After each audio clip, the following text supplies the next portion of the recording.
Hi, my name is Alexis and I'm with American Office Solutions, and today I'm going to show you how to replace the toner and the waste container on the Kyocera TASKalfa 7003i.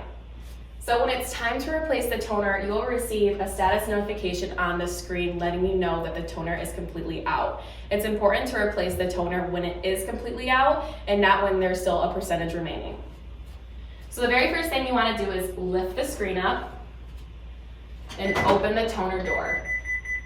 You will see a blue latch on the cartridge that you will need to lift up in order to unlock it, so you can pull the cartridge right out. Just a reminder, your toner is monitored through AOS, so you should already have a black toner on hand. When you open this box up, the toner will look exactly like this. Just follow the arrows on the cartridge and slide it right on in. You need to make sure you lock that cartridge in place, so you do that by lowering that blue lever down. And you can close the door and you're good to go. When it's time to replace the waste container, you'll also receive a status notification on the screen letting you know the waste container is full.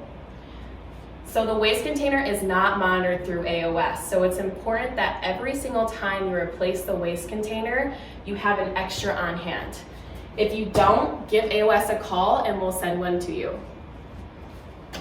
To take the waste container out, you just lift this blue lever and pull from the bottom, just like that. On the waste container, there's a tab on the side. Take it out and put it right on that open hole so no waste can spill out. All right. So the waste container will come in a box like this. So when you pull it out, it'll look exactly like this. And you just slide it right on in. It latches down.